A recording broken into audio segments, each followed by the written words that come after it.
നാമം വാഴ്ത്തപ്പെടുമാറാകട്ടെ. വീണ്ടും ഒരു പ്രഭാതത്തിൽ കർത്താവിൻ്റെ സന്നിധിയിൽ പ്രാർത്ഥനയോടെ കടന്നു വരുവാൻ വലിയവനായ ദൈവം ചെയ്ത വലിയ ഭാഗ്യത്തെ ഓർത്ത് കർത്താവിനെ സ്തുതിക്കുന്നു, സ്തോത്രം ചെയ്യുന്നു. ആമേൻ. മാർച്ച് മാസം 2-ാമത്തെ ദിവസം തിങ്കളാഴ്ച കർത്താവിൻ്റെ ശബ്ദവുമായി നിങ്ങളുടെ നടുവിൽ നിൽക്കുവാൻ ദൈവം ചെയ്ത വലിയ ഭാഗ്യത്തെ ഓർത്ത് കർത്താവിനെ സ്തുതിക്കുന്നു. എല്ലാ അഭിഷക്തന്മാർക്കും കർത്താവായ യേശുക്രിസ്തുവിൻ്റെ നിസ്തുല്യനാമത്തിലുള്ള സ്നേഹവും ക്രിസ്തീയ വന്ദനവും അറിയിക്കുന്നു. ദൈവം നിങ്ങളെ ധാരാളമായി അനുഗ്രഹിക്കട്ടെ. പ്രത്യേകാൽ ലോക രാജ്യങ്ങളിലിരുന്നു കൊണ്ട് എൻ്റെ സന്ദേശം കേൾക്കുന്ന എല്ലാ അഭിഷക്തന്മാർക്കും കർത്താവിൻ്റെ നാമത്തിലുള്ള സ്നേഹവും ക്രിസ്തീയ വന്ദനവും അറിയിക്കുന്നു. ദൈവം നിങ്ങളെല്ലാവരെയും ധാരാളമായി അനുഗ്രഹിക്കട്ടെ. വളരെ പ്രാർത്ഥനയോടും തികഞ്ഞ ദൈവാശ്രയത്തോടും നമ്മളായിരിക്കുമ്പോൾ ദൈവശബ്ദം കേൾക്കാനിരിക്കുന്ന എല്ലാ വ്യക്തികളെയും ദൈവം ഇന്ന് പകൽക്കാലം അനുഗ്രഹിക്കുന്ന പകലാണ്.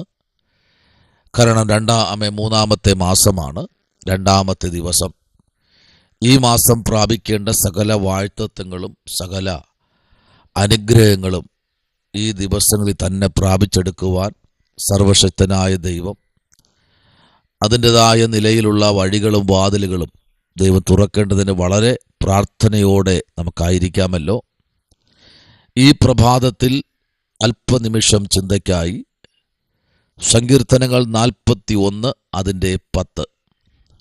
ഞാൻ അവർക്ക് പകരം ചെയ്യേണ്ടതിന് യഹോവേ കൃപ തോന്നി എന്നെ എഴുന്നേൽപ്പിക്കണമേ. വളരെ പ്രാർത്ഥനയോടെ ഏറ്റെടുക്കേണ്ട ഒരു വേദാംശത്തിൻ്റെ ചില ഭാഗങ്ങളാണ് ഇവിടെ ഇന്ന് പകൽക്കാലം വായിച്ച് കേട്ടത്. ദാവീദ് ദൈവസന്നിധിയിൽ പ്രാർത്ഥനയോടെ ആയിരിക്കുകയാണ്. സ്തോത്രം. ദാവീദ് എപ്പോഴൊക്കെ ദൈവസന്നിധിയിൽ പ്രാർത്ഥിക്കാൻ മുഴങ്കാൽ മടക്കുമോ ഒക്കെ ദാവീദിന് പറയാനുള്ളത് ഇങ്ങനെയാണ്: ഞാൻ അവർക്ക് പകരം ചെയ്യേണ്ടതിന്. കണ്ടോ? അപ്പം ഞാൻ എന്തെങ്കിലും അവർക്ക് ചെയ്യണമെങ്കിൽ കർത്താവ് എന്ത് ചെയ്യണം? എന്നെ എഴുന്നേൽപ്പിക്കണം. ആമേൻ. ദാവീദ് വളരെ പ്രാർത്ഥിക്കുന്ന വ്യക്തിയാണ്, വളരെ ദൈവത്തോട് കാര്യാദികൾ അവതരിപ്പിക്കുന്ന വ്യക്തിയാണ്. അപ്പോൾ തന്നെ ദാവീദിനൊരു സ്വഭാവമുണ്ട്. ദാവീദ് ഇങ്ങനെയാണ് എപ്പോഴും ഏത് വചനത്തിലും പറയുന്നത്: യഹോവ എൻ്റെ ഇടയനാണ്. ആമേൻ. യഹോവ എനിക്ക് വേണ്ടി യുദ്ധം ചെയ്യും. എൻ്റെ ദൈവം എൻ്റെ കൂടെയുണ്ട്. ശത്രുക്കൾ എന്ത് ചെയ്യും? ഒത്തിരി കാര്യങ്ങൾ ദാവീദ് ദൈവത്തെ പുകഴ്ത്തി പറയാറുണ്ട്. ആമേൻ.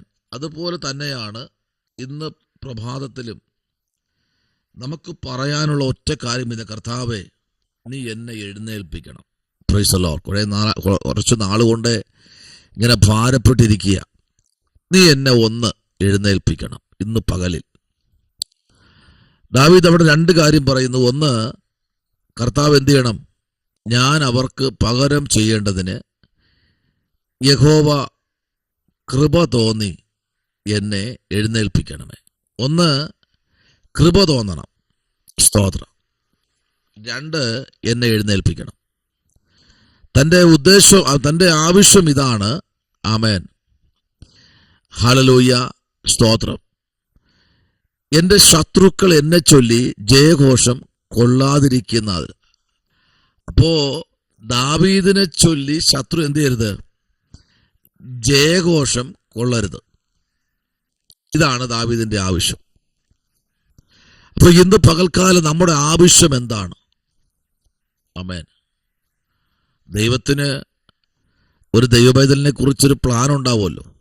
ഈ പ്രഭാതത്തിൽ എന്തായിരിക്കും നിങ്ങളിൽ ദൈവം വച്ചിരിക്കുന്ന ഒരു പ്ലാന്?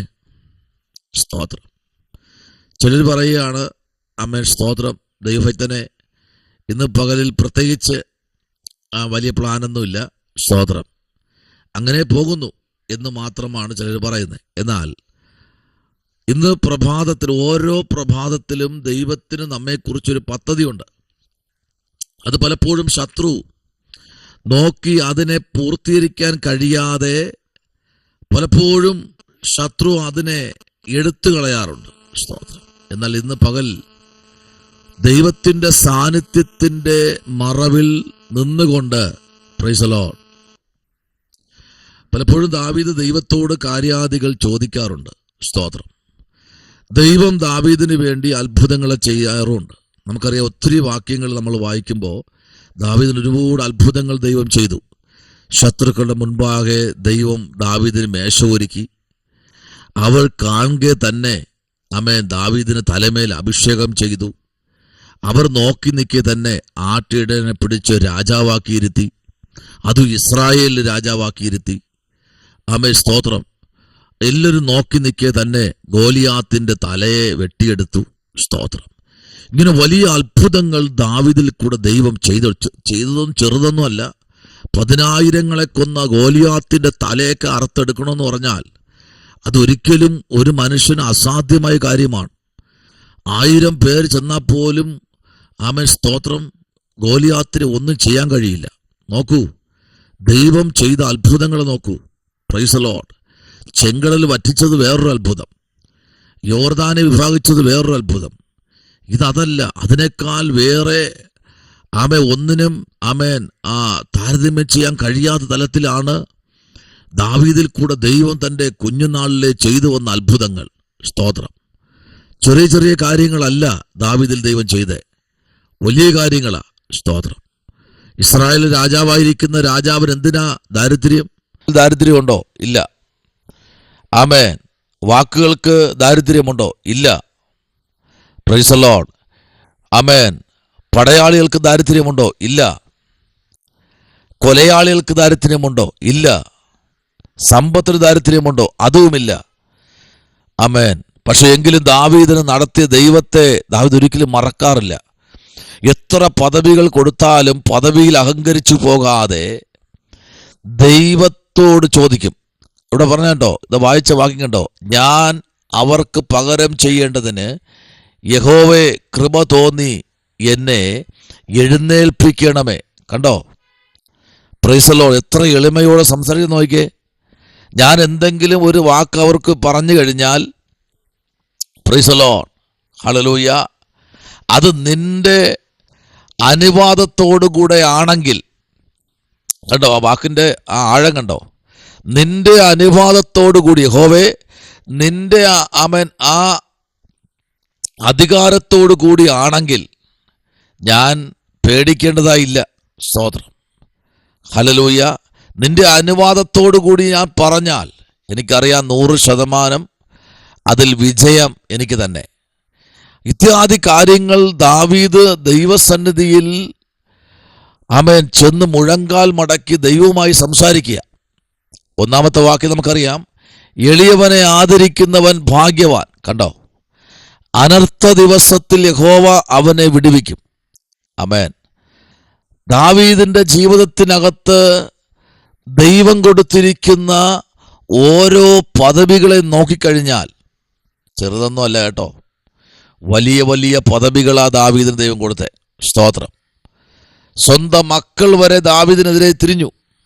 സ്വന്തം മക്കൾ വരെ ദാവീദിന് വിരോധമായി, തൻ്റെ ഉയർച്ചയ്ക്ക് വിരോധമായി തൻ്റെ ഭാര്യ മീഖൾ എണീറ്റു.